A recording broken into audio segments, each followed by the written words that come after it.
안녕하세요. 연세 이음정형외과 정형외과 전문의 박민석입니다. 안녕하세요. 오늘은 신경차단술에 대해서 이야기를 해보려고 신경차단술을 하는 병원 내의 시설에서 촬영을 하고 있거든요. 이게 신경차단술을 시행할 때 쓰는 C암이라고 하는 엑스레이 장비고요. 실시간으로 엑스레이 빔을 쏘면서 정확히 우리가 주사를 놓아야 될 곳에 위치를 찾아주는 장비죠. 보통 신경차단술은 이런 C암 장비 하 또는 초음파 장비 하에 시행하게 되고요. 그래서 보다 정밀하고 적당한 위치에 주사 치료를 할 수 있게 되는 것입니다. 우리가 통증을 느끼게 되는 원리는 조직에 손상이 있거나 염증이 있는데 그 부위에서 생기는 어떤 화학적인 자극이 신경을 통해서 우리 뇌로 전달돼서 이 통증을 느끼거든요.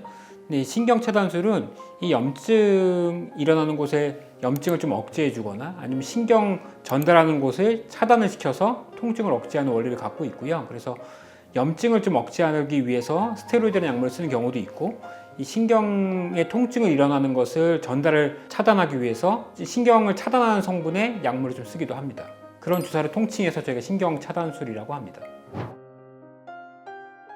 대표적으로 신경차단술을 많이 하는 질환 중에 하나가 허리 통증이죠. 디스크든 협착이든 어떤 원인 때문에 생기는 허리 통증에 신경차단술을 많이 시행하게 되고요. 또 경추 통증, 경추 디스크 때에도 신경차단술을 많이 하게 됩니다. 그리고 늑간신경통이나 대상포진후 통증 이런 데에도 신경차단술을 시행하게 되고요. 신경차단술은 하고 나면 즉각적인 효과가 바로 좀 보여지게 됩니다. 근본적인 치료라고 말하기는 좀 어렵고요. 우선 통증을 억제하는 데 초점이 있고요. 약에 따라서는 염증을 좀 억제해 주기 때문에 통증이 호전되는 경우도 많이 있고 염증도 개선이 됩니다. 근데 이 디스크든 아니면 대상포진후 통증이나 이런 것들은 근본적인 치료도 중요하지만 통증을 억제하는 것도 굉장히 중요해서 이런 신경차단술을 하고 이제 질병이 호전되는 데까지 좀 기다리는 이런 방법들을 많이 사용하기도 합니다. 이런 질문 많이 하시는데 정해져 있지는 않아요. 근데 허리 통증이나 경추 통증 같은 경우는 3번 정도를 많이 시행하게 되고요. 보통 일주일 간격을 두게 하게 되고, 중간에 통증이 호전이 되었다 그러면 더 이상 할 필요 없는 거죠.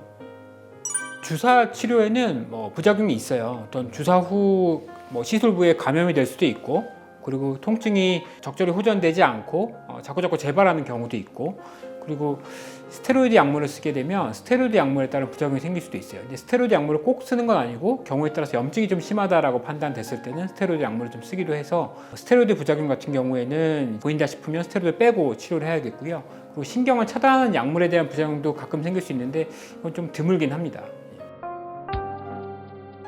오늘은 신경차단술에 대해서 알아봤는데요. 통증으로 고생하시는 분들이 많아요. 만성적인 통증이죠. 무릎 관절염이든 허리 디스크든 경추 디스크든 만성적인 통증이 있는 분들에게 있어서 신경차단술은 굉장히 좋은 치료의 대안이 됩니다. 그래서 통증을 억제하고 염증을 좀 제거하는 것만으로도 삶의 질을 확 개선시킬 수 있고요.